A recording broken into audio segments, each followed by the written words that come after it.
Welcome to PLZ Soccer. I'm joined today by former Celtic midfielder Alan Thompson as we look ahead to Celtic's visit to Ibrox.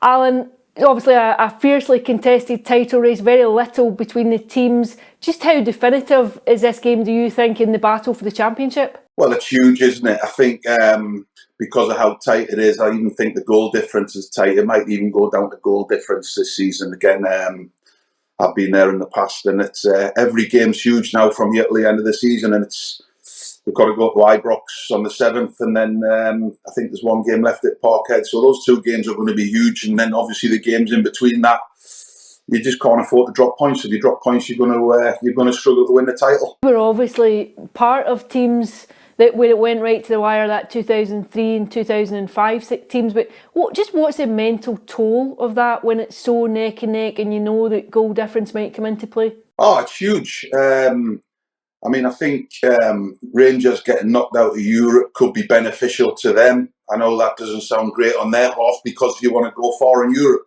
but I think because they won't be playing Thursdays, Sundays anymore, that could be a plus point for them in the long run, because I think it's definitely a benefit if you're Celtic and you're playing on the Saturday and you win, and then Rangers have to go and win on the Sunday. So it puts a mental toll on you, and it's one that you've got to be able to cope with.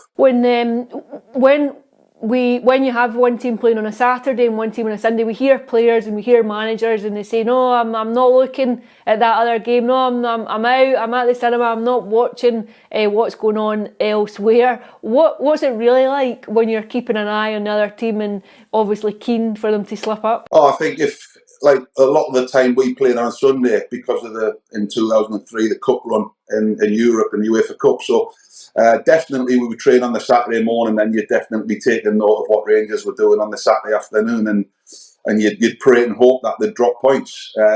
So I never went to the cinema or anything like that. I always looked at the scores and how they were getting on. Tried not to look too often.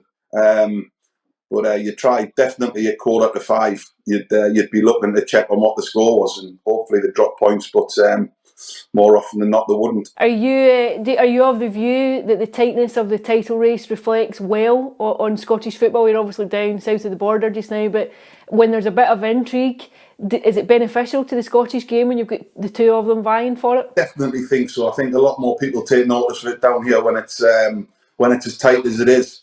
Obviously, Rangers have had a bit of a run in Europe, which is also a plus point for Scottish football. But definitely, when it's as tight as it is, people down here sit back and take note, and they don't want to see someone run away with it, winning by 20 odd points and stuff like that, as Celtic have in the previous few years. Apart from the one when they lost 10 in a row. But I think it's great for Scottish football, the fact that it is as tight as it is, and it is going to go down to probably to the wire, probably to the last game. Both teams have dropped points to teams out with one another, but is it fair to say that these games at Ibrox and at Celtic Park between one another are basically definitive when it comes to deciding the title? Yeah, as I said, I think they definitely could boil down to those two games, but then the games in between as well, whether they're at Ibrox, Celtic Park, or both teams are away from home, the games that they can lose. So they're going to have to give it their utmost attention. Prepare, as I'm sure Brendan will and the Rangers manager will, because they can't take anything for granted and just rely on those two games. They've got games in between the Old Firm games, so they're both going to have to give it their undivided attention without a doubt. And of course, the big difference when you were going across and playing at Ibrox was that Celtic would have taken a fairly substantial support. It would have been 7,000 or 8,000 at that point, all in the stand behind the goal. What's your thoughts on this fixture being closed to away fans? I think it's a great shame. I think it really added to the occasion when back in 20 years ago or whatever it was now when we were playing. You got off the coach at Ibrox and you were getting absolute pelters from the fans, and I loved it. Absolutely loved that side of it. And but you knew you'd have the backing of the Celtic fans once you got over that white line. You knew you had some fans there to back you, and I think it's a great shame. I think it takes a bit of spice away from the occasion, as I said. And I'd love to think in the future that they could get away fans back into the ground, and because it adds so much spice to the game. And I suppose for any player then walking out, any away player walking out, it's a bit like walking into the Lions' Den. What kind of mentality do you need as a Celtic player going to Ibrox and looking for a result? Well, you've got to be brave, and I don't just mean brave by putting your foot in and putting your head in. You've got to stick your chest out, and you've got to accept the ball, and you've got to try and not be intimidated by what's around you. You know, it's 11v11 on the pitch, irrespective of what's going on and around the ground, how many fans they've got and how many fans Celtic have got, and you've just got to be able to cope with the occasion. And I think the team that copes with the occasion in terms of getting the ball down and having some calm and collective possession and things like that will be the team that will probably go on and win the game. You had a fairly decent record against Rangers yourself? Yes, I had more good days than bad days. I had a couple of bad days at Ibrox myself with the red cards and stuff. But I think I've got more good memories than I have bad memories. So I'll hold on to the good ones. Would you have a standout there? Would you have a favourite memory or favourite goal at Ibrox? I scored a penalty at the Rangers end, which was extremely tough to take a penalty in front of people baying for your blood if you want. But I scored a goal at the Celtic end, and I cut in from the left and bent it round past Stefan Kloss with my right foot. So that would probably be my favourite one, but it wasn't easy taking the penalty at the Rangers end, that was for sure. You would also been part of the team too, I think, the day that Henrik Larsson scored his 50th of the season. Yeah, well, Henrik always popped up, whether it was at Celtic Park or Ibrox. He was a big game player, and he had people like myself, Didier Gart-Stillian, Petrov, Neil Lennon, Chris Sutton, creating chances for him. And if you create chances for a player as good as Henrik, he's going to score goals, or he would have scored goals, yeah. Do you see the same personalities and the same big characters in this Celtic side? Yeah, I think they've got players who can cope and who've done it in the past, and I'm sure they'll do it again. And, Kyogo and O'Reilly and McGregor, these players have been through the mill and done it at the top level, so hopefully they can do it in the future. Is that key, do you think, when you get to this point in the season, the fact that Celtic do have players in the dressing room who have been over the course before, who know what it takes to go and win a title? Yeah, it's essential that you've got people in the dressing room who can speak to the younger players, the more inexperienced players, and add to the occasion and just give them an insight of what it's going to be about, and they've walked the walk, and that's people like McGregor, Joe Hart, Carter Vickers, people like that, O'Reilly, Kyogo. So these players have done it. They know what it's about. They know what it takes, and they'll rub off on hopefully the younger members of the squad. Do you miss Glasgow in the week of a build up to a Glasgow derby? Yes, it was pretty special. I'm going to come up to the one after the split, the one at Celtic Park. So I look forward to that. I was in Glasgow a few weeks ago actually when Rangers dropped points to Motherwell. I think they lost on the Saturday, and then Celtic went to Tynecastle on the Sunday and lost. So it was a funny old weekend. It was kind of positive on the Saturday, but then I had a gig on the Saturday night, and I said, "Listen, it's a tough place to go, Tynecastle on the Sunday, and Celtic dropped points." So it just shows you can get twists and turns, you can get results that people don't expect, and it's just how to minimise those and put a run together and try not to lose any games and points.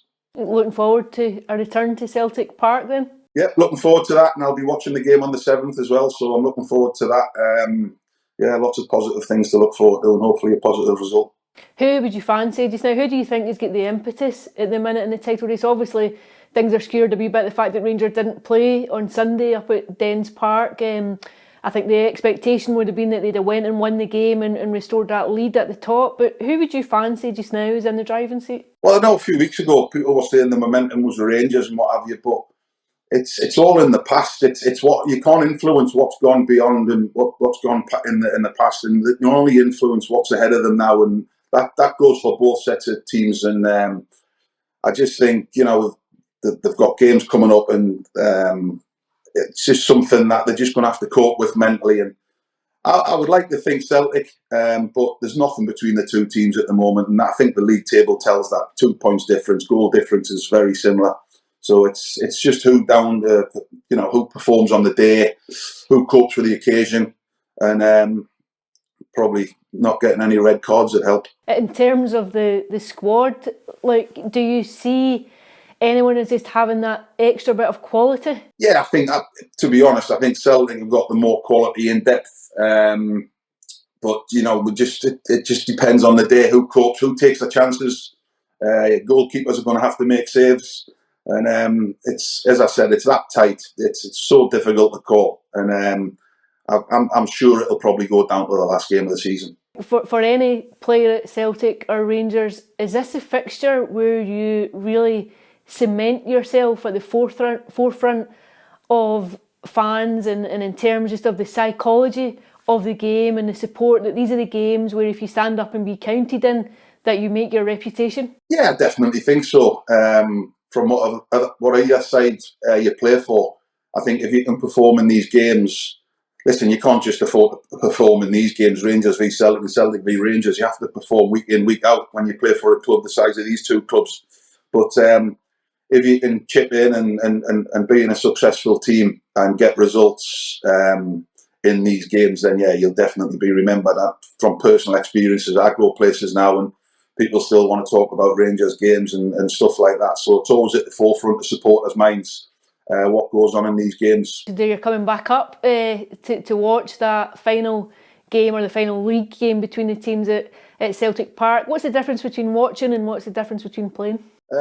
So I think the difference between that is when you're playing, you can do something about it. You know, you're on the pitch, you can influence what's going on. I think whether you're a supporter or you're a member of staff, a manager or a coach, you can't really influence what's going on the pitch while the game's going on. So it's difficult. It's more difficult for me to watch than it was to play, and that's for sure. Would you be bold enough to give us a title prediction before you go? Yeah, I'm going to go for Celtic. Expect it'll go right to the wire then? I couldn't say anything else, Alison, could I really? But yeah, I do think it'll go to the wire. I can't see either team losing or dropping many points against the other teams. I think it could really boil down to these two games.